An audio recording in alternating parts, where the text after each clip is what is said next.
Hello and welcome to Holistic Flow. I'm your host, Julie, and today I am joined by Jaclyn Semlak, a holistic practitioner helping women reduce stress, burnout, and chronic illness through nervous system regulation. I am so thrilled to have you here with me, Jaclyn. I have been enjoying your work on Instagram, and it's so inspiring and empowering. And the depth of knowledge, not only just the depth of knowledge, but like the energy you bring behind the things you talk about really lands. I'm like, wow, like speaking right to me. And I'm just feel so witnessed by the things you're saying and using your tips. So thank you for being with us today. Thanks, Julie. That's so sweet. I'm so glad it's resonating. Very passionate about what I do, and so glad that it's supporting you and that you're already using some tips. It's wonderful. And I think that some of the things about your work, and I'm so excited for you to tell us more about it, is that you are really practical. Like you really say things like they are, and you really hone in on the most important parts. So tell us more. Tell us more about who you are and what you do, and what inspired you to get into this type of work. Yeah, well, Julie, I got to tell you that I came here pretty frazzled and stressed myself. Like the reason I came to this work is because I'd kind of hit my limit. I was burnt out from work. I was sick all the time. I had multiple chronic illnesses that I just could not figure out. And I was, doing all of the things. I was doing yoga, I was doing meditation, I was going to naturopaths, I was getting all the tests, all this stuff. And I just hit my limit. Like I felt like I was just so stuck in survival states and I didn't want to live that way anymore. Right. I had this like calling inside of me that knew that something wasn't right about this. And so I was really fortunate. I had a doctor who was also very much into holistic practices. So she was my MD, but she was also a naturopath. And she kept saying to me, Jaclyn, you need to quit your job. You need to quit your job.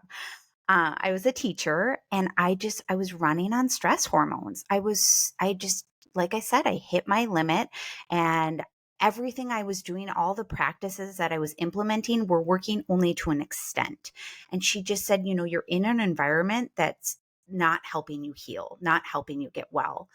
And so she encouraged me that again and again over the years. I took a couple leaves of absence, but finally, she turned me onto this program that helped me regulate my nervous system.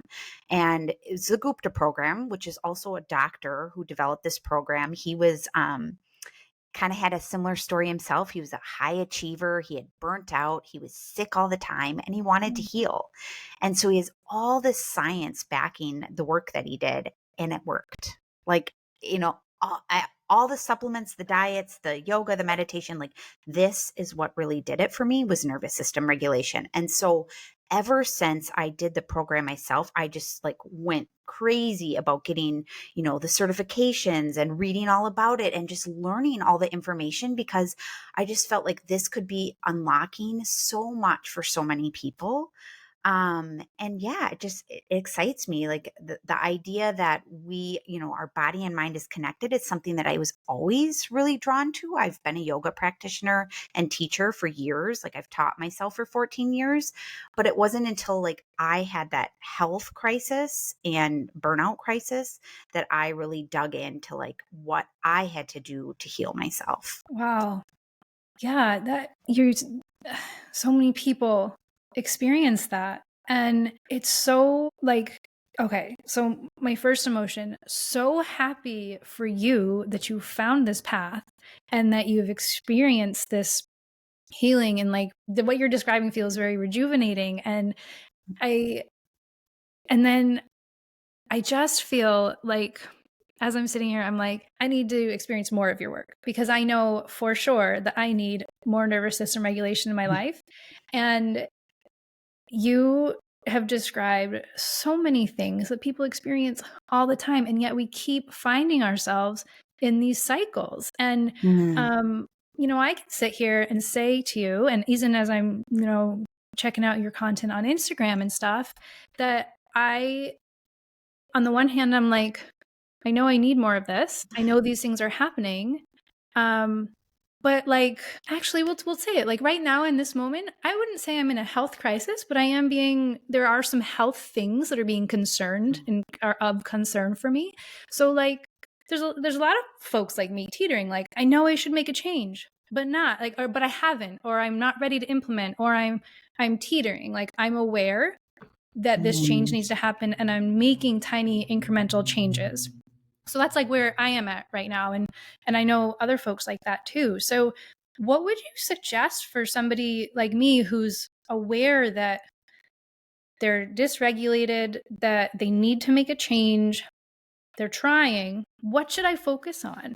What should everybody focus Oh my on? gosh, Julie. Well, like it's resonating so much. Like I was there, right? Like I think part of it is that, and especially as women, we want to fix things and we want to, like we think we can overcome things. And sometimes we think we don't need help. Like, oh, I can just do this myself. Like, I know I can figure this out. And I don't want people to like hit the same rock bottom that I had to hit in order to learn this. Like, right. There are subtle things that your body is telling you. I would say that's the very first step is to listen. Like, I'm tired, rest. I feel too busy and stressed. Like, take some things off your calendar. Like those are the small things that are really going to matter because like I told you, I was doing a lot of stuff that even as a nervous system, regulation practitioner helps. Like meditation helps, yoga helps, but when we're constantly trying to like fix a problem or solve something, we're focused so much on healing. Like even that focus itself is taking us out of the present moment. It's like removing our mind body connection, right? We are not fully in line and in sync with our body mostly, right? We're living in our mind. We're trying to solve it. We're trying to fix it. We're trying to look on Instagram and say, oh, what can I do to fix this? And it's really about taking that step back and tuning in to our body's inner systems. And, we get dysregulated, we get stuck. And I want to say, like, and you named it, like there are so many of us that are living in dysregulation, and part of that is it's not our fault. It's the world we're soaked in, the news, scrolling social media, emails, like all of it. What happens is that our body perceives these things as threats. And it's an automatic biological response because it's our body's job to keep us safe. That's what it wants for us, right? So, like, even these things that aren't threatening, a jam packed schedule going back to back to back to back and never taking a break, like, our body is perceiving them as a threat. And then we're getting stuck in a fight or flight state. And eventually, like, for me, I ended up in a burnout state, which is actually your adrenal glands have pumped so much cortisol that they're finally like, enough. Our body can't go on. And that's what leads to some of these, chronic illnesses or health issues that we're experiencing. Like these are biological responses of our body, right? Like the mind body connection is not just, it's not just like for the yogis and the meditators. Like this is real science. And this is what therapists and doctors are discovering. Yeah. So when you say you're in a place of kind of like, I don't know, you call it like people say like going through the motions or kind of going day to day and knowing, like feeling deep inside you, like something isn't right, something isn't right. That's your body signaling to you like, hey, listen to me. And I just think like it's so subtle, and that's what can be tricky for people is because they can think they're doing all the things or trying all the practices, and sometimes you do need the help of a practitioner to say like, let's do some somatic experiencing and guide you through these felt sensations in the body, because when we start tuning in to that, like we start being more present and our body can finally say like it takes a breath, like you're listening to me. That sounds nice. Yeah, I mean, I guess the one other thing I would say is because I know this personally is like and I said this, but we get so stuck in the mind. Like, right? We try to solve everything with the mind. And our nervous system doesn't speak the language of words, it speaks the language of sensations. So that's why, like, some of the things that I recommend, like, grounding in the grass, getting your feet on the earth, or orienting, scanning your environment. Like, these are sensory things, and it teaches your nervous system, oh, okay, you're paying attention. I feel safe. Breathing, these are things that the nervous system doesn't speak with words. You can't just say, you're safe, you're okay. That's not going to work. And that's why, when I was in the work environment, in a school environment, like, all those practices that I was doing, I was doing them maybe to, like, check a box, or because I was so dysregulated, I needed to do something, but it wasn't enough because I had been living in these chronic fight or flight states for so long. And it's Yeah. hard because, your body wants to keep you safe, and it's going to keep those loops of survival going because that's what feels safe to it. That's what it's used to. Yeah. So I really love how you said your body, I'm going to botch it all up, but you said something to the effect of your nervous system doesn't speak words, it speaks sensations. And that really brings me back to it was either a post or an email of yours about perceiving emails or the amount of emails in your inbox as a threat. That Mm. landed with me really, like, really landed with me because I have a little bit of an email schedule. But during times of, like, social media use awareness, because every so often I really hone in and, like, how am I using my phone? How much am I on social media? What am I doing? How is this supporting me or not? And I noticed a pattern. And I think the pattern actually started, it was something weird. It was like I needed a new login, or like my password situation or logins had changed. And so something in my tech use had changed. So then whenever I picked up my phone to do a specific task, let's say it was like check my calendar, every single Mm. time I was done checking my calendar, I would also check my email, and I would do this other thing and this other thing every single time. And if I tried to just pick up my phone and do the one thing, I was very aware when I was already on to the next task. And the reason why this is so important to me is because one of those tasks was checking my email. And Mm.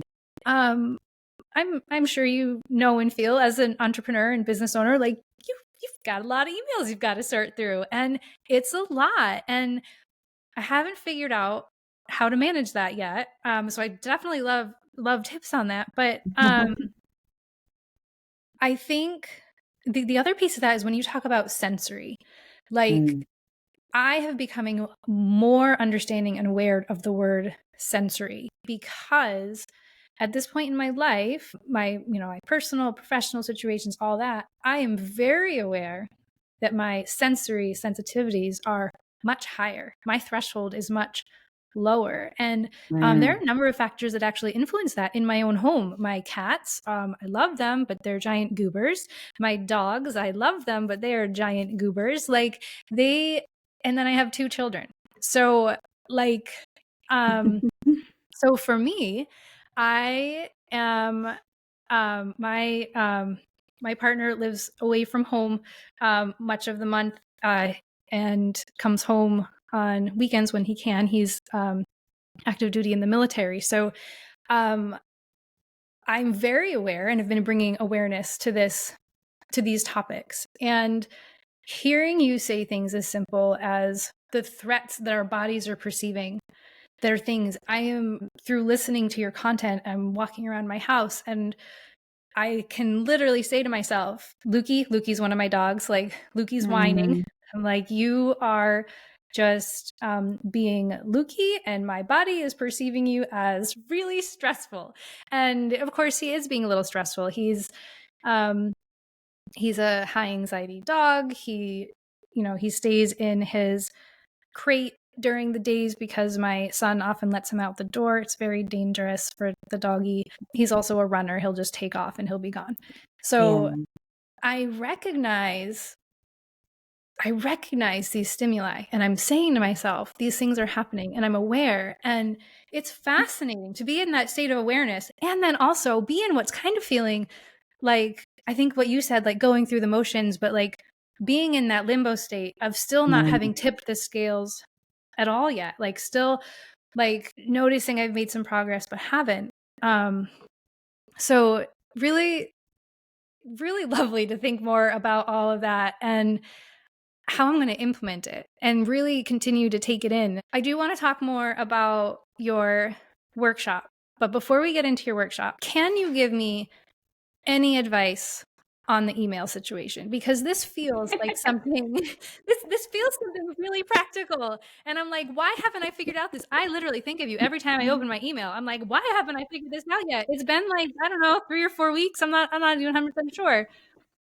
Is it an email or is it a saber-toothed tiger? Like, we just, our body doesn't know. I mean, and that's like, you read these books of these people who are steeped in this work, and that's what they're saying. Like, evolutionarily, we are not designed to be, when you talk about stimuli, like that resonates so much. We're not designed to be on the screen, as much as we are. And all of the bombardment of information that we're taking in, that's not how we're meant to live. So biologically, there's a mismatch. And that's why so many of us are living with these dysregulated systems. One of the reasons, right? So if we think about like practical tips or advice, I mean, one thing I would say is that we want to increase our nervous system's capacity. If our nervous system is mostly living in this ventral vagus state, this safe state, we like opening up emails is not as threatening. What happens is that when we're living in these chronically dysregulated states, these perceived stressors become worse. Like, we have to increase the capacity of our nervous system, is one thing. And so there's some really simple ways we can do this. When, I talked about biology and how we're not evolutionarily really designed to be on a screen all the time, getting outside, like really um, helping your circadian rhythm ties into your hormone balancing. Like, when you're living in chronic fight or flight states, your hormones are off balance. And so if you can teach your body that, hey, we're okay through some hormone balancing, that can really help you increase the capacity of your nervous system. So when I say that, one of the things that I mean is like right away in the morning, getting that morning sunlight in your eyes. It's teaching your body, okay, it's daytime. Like, when we wake up in the morning, our cortisol spikes, or it's supposed to. Like, if we're in a healthy hormone state, our cortisol is supposed to spike in the morning when we wake up. Like, that's our, like, okay, it's time to start our day. But what's happening is when we're spending all this time on screens or indoors and not getting that natural sunlight in our eyes, we're disrupting the hormone balance. And so we can help teach our system that, like, okay, this is what's normal, by doing the things that our ancestors did. So get outside first thing in the morning, get that morning sunlight in your eyes, and then try to get outside often. Like, go during lunch, get outside, get that sunlight in your eyes. And then in the evening, go outside and watch the sunset. That's going to teach your body the natural circadian rhythm. It's also going to help you sleep, which I think is always helpful. That's one way to just get your system back into balance. As far as, because, right, if emails are like, is if that's a threat to you, or it's like overwhelming, like, it's the idea of overwhelm, right? Like, I lived in overwhelm for so long. Like, I didn't know how to combat it because I was in a survival state. I couldn't really combat it until I could get my body into a state of regulation. And Mm. then it's like magic. Like, things don't actually feel as overwhelming because I had increased the capacity of my nervous system. So I know I didn't give you like a quick tip on your emails, but I do think what's really relevant and important here is that we're doing things to really serve our body and our system. And I Yeah. think, for me, the circadian rhythm, the getting outside, is just so important. And there's so much research surrounding, if you go on a walk in nature, how supportive to your nervous system that is. You're Yeah, calming it. absolutely. I have definitely experienced that, sometimes more than others. And I what's funny, what I actually have been experiencing what you described of that cortisol moment in the morning where all of a sudden like it's time to wake up. That's actually been happening for me. I gave up caffeine and alcohol in June of this year, and things really shifted a lot for me. And my capacity to handle all sorts of things, whether that Mm. means a long day without having to have sugar or caffeine, and things like that has really changed. So and this morning it was very particular. It was like 5:10 a.m. I don't even have to wake up with my alarm anymore. My bedroom is on the east side of the house so that the sun comes in the window, and I prefer to leave the blinds open. So I literally could feel what you were describing in my body as like this morning. So that to me is like such a relief to be like, I can do this. I can do these things. I Mm. can break away from the screens, the Mm. work, all these things, and make some of these tiny changes. And that's really impactful that what you just described, I actually lied in bed and reflected on, was like, wow, I'm on it. And I did. It felt like a little bit like a bing, I'm awake. Yeah, it's so reinforcing to like and part of the thing is like we're so steeped in stress culture, like we don't even realize these little things. And then when we make the shifts, like I had to go off caffeine too when I was at burnout, like that's your adrenals, like they've hit their limit and caffeine really interferes with that. So I also did the same thing. And it's incredible. Like, Yeah. oh, it's easy to get out of bed in the morning. Like this is how I'm supposed to feel. Like what a shift. And then that reinforces those behaviors. Like you start to feel good in your own body and like you're surprised by walking around in the world. Like, oh, like Yes. I'm just not as stressed. Yeah. I feel that. I very much feel that wow factor of having given up caffeine, and that, like, sure, I haven't got everything figured out, but you know, None of us do. yeah, I mean, I've made some really great changes. So thank you for all that information. So there's so much to absorb here. And I actually literally am like, I need to go back to the Instagram post that you did on this and make sure I saved it. I know we keep talking about Instagram, everybody. So if you want to connect with um, Jaclyn on Instagram, you can connect with her at Jaclyn Semlak Wellness. And I will be putting that in the show notes below. You can direct link right to it. I want to hear, I'm even more eager to hear. So Jaclyn is leading a workshop at the studio in January, and it's called Stop Self-Sabotage Through Mind-Body Techniques. So you want to keep listening. This is really powerful workshop for you if you have been living with any ongoing stress or you have any unhealed trauma and you are ready to hear some techniques and support. So Jaclyn, tell us more. Yeah, well, so we've talked a little bit about that survival state and kind of what it does to our biology and our stress hormones. And I mentioned overwhelm as one of the examples, but what also happens when we're living in that survival state is when we're really little, we developed some coping mechanisms, some things that we use to protect us, right? And so there are a lot of things that a lot of us believe are just part of our personality. Like, for example, procrastination or a perfectionist. Or if you're really good at avoiding, maybe you're someone who really is a caretaker, a people pleaser. I did mention procrastinator. Oh, overachiever. Like, right? That Oh, that's a lots of good one. women can put their hands up on that one. These Yeah. are actually, we think they're who we are. And actually some of them, like for example, an overachiever, we sometimes can wear that like as a badge of honor, like I'm an overachiever, like this is a good thing. Well, all of these things are actually things that are self-sabotaging behaviors.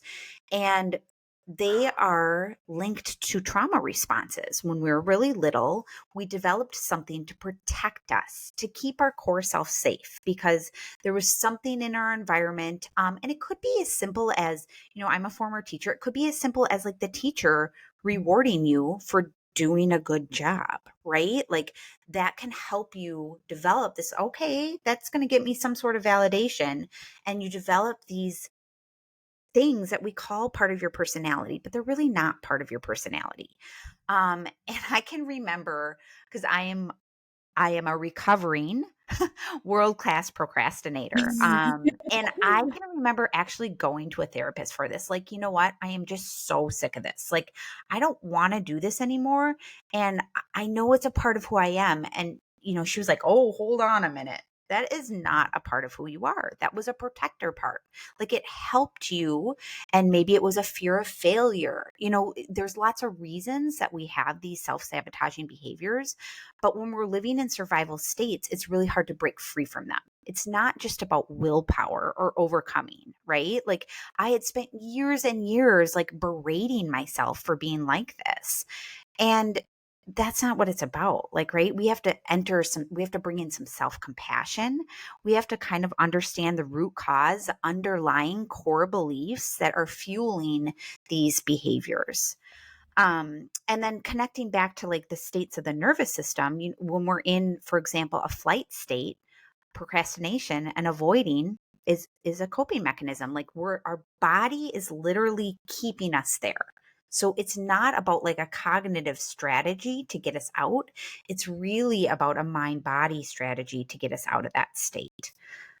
Freeze would be an example of like dissociation. If you're spending evenings almost every night just binge watching shows, and I know that that's in our culture, it's perceived as normal, like, right? It's something we do now, but that's dissociating. Like, you're dissociating from your life. You might be able to go to work or spend your whole day achieving, but then to come home and just crash, like, that's not normal.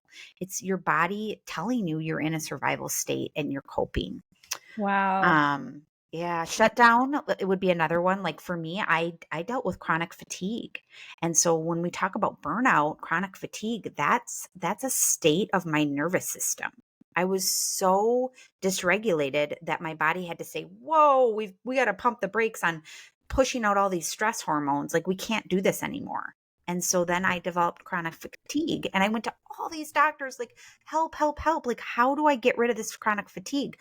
Well, it was a dysregulation state in my body. And that's what truly started to lift me out of, being exhausted all the time. I think it's really powerful that you just named that disassociating in the evening after coming home from work is accepted in our culture, and that is just accepted as normal. That was so powerful and impactful. I feel like so many folks, myself included, need to hear Mm. that. A little spin on my own experience with that type of thing right now is that I have not been a person that's watched shows or anything like that for a really, really long time. It just hasn't been a thing. But I needed to add more pleasure and things that didn't Mm. matter into my life. So I very consciously inserted some. We subscribed to YouTube TV this year, and like it's the best because since my partner went active duty in September, it's been a little lonely.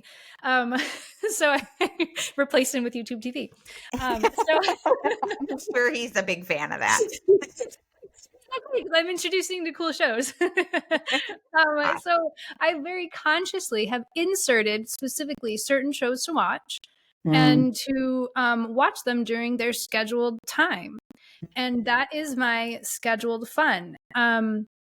And the but the idea, because I know in other chapters or iterations of my life, there have been times where I've done stuff like that. And whether that was disassociating through going to TV or if it was about going just hang out at the bar. Mm. Thursdays were big. That's just Mhm. what you did. And that was what I did. So I think one of the things that's just really profound in coming from a conversation is just how normalized all of these non-normal things are. And that you're just cutting through those layers and you're like peeling things back. You're like, nope, nope, nope. This isn't it. This has got to go if we want to get to this baseline. And wow, it's such important work. And people are ready Yeah. for it. They're ready They for it. Yeah, and I mean, when I say that, like the binge watching Netflix, like, hands up, I've done it too. We all do it. So it's no judgment. Like, I want to be clear about that. But I just think the state of our society in general is people are struggling. Like, they are struggling. And I love how you said, like, I intentionally inserted these YouTube, shows for joy, because that's a piece we're missing. And I do think, like, we spent last night watching a comedy special. Like, it was great. I laughed. Like, it brought me joy. There's a place for it. And there's so many good shows out there. So, like, there's a balance, right? Like, it does infuse our life with something meaningful. And like, when you talk about, that dissociation, like spending hours upon hours doing it, like that's a sign that something's wrong, right? So I do want to call that out, because it has become normal in our society. And I think it's so important to talk about joy. When we're living in survival states, we can't access our innate core abilities to experience things like joy, authenticity, creativity. Like, all those things get numbed.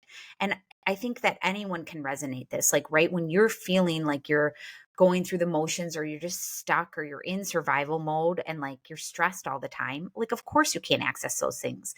So intentionally infusing those things in your life can really start to awaken your system to, like, how we're supposed to live. And the other thing I would say that just from the TV standpoint, is like, it's not bringing about that deep connection. The other thing that our nervous system really craves is connection. Like, we heal in community. And I do feel like culturally, in a lot of ways, we've lost that. Yeah. And so, intentionally bringing that back too, which is something that you're doing in your business, which is amazing. That's Thank you. important. We heal with other people. So, yeah. Yes, I think the community care and community aspect is so important. And in this really complex world, it feels like the urgency to bring that back becomes ever more important to do it as much as possible in all the places and all the ways. And I'm so excited to be having you a part of that. I'm so thrilled to have been able to speak with you today about your work and the workshop. And I want to know, if you were to tell somebody one reason why they should come to your self-sabotage workshop, what would it be? What would you want them to know or think about? Ooh, you're putting me on the spot here. I think it can unlock the door. Like, I think that we are our own worst inner critic. And to have just a layer of understanding about the basics of how, our nervous system plays into these behaviors that we think are a part of who we are, to just have that knowledge, just that alone can unlock the door. Like, it's almost like a deep sigh for your body. And then to be able to learn some specific tools and practices that will help you to start actually shifting, right? If you feel like you've been stuck for years in some of these states of, being a people pleaser, or being, a high overachiever and burning out, or being someone who just is always like waiting till the last minute and feeling frustrated by those things, like, this can really help you help serve yourself and kind of give yourself a like, oh, I can take it easy on myself, give myself some self-compassion, and it doesn't have to be so hard. Like, life doesn't have to be so hard. Yes. Yes, you did good job. You did a good job You being on put the me on the spot. spot. Yeah, that was that was good. Yes. Oh, I love that. Thank you so much. Everybody, I want to make sure you know how to connect with Jaclyn. Jaclyn is on Instagram at Jaclyn Semlak Wellness. That's going to be in the show notes below. And then Jaclyn also has her own podcast episode, and it's called Still Within, and that's available on Spotify and Apple. I'm going to make sure to link those as well. And thank you. Thank you again, Jaclyn. Thank you so much for being here. I cannot wait for your workshop. The workshop, I will also put in the details below, is on Wednesday, January 8th at 1 p.m. Eastern, and that's live on Zoom with captions, and there's a replay available. Thanks so Thank you. much, Julie, for having me on. What a great conversation. Such a great conversation. Thank you. Thank you so much, and I look forward to chatting to you again soon. Thank you for Me everybody too. watching.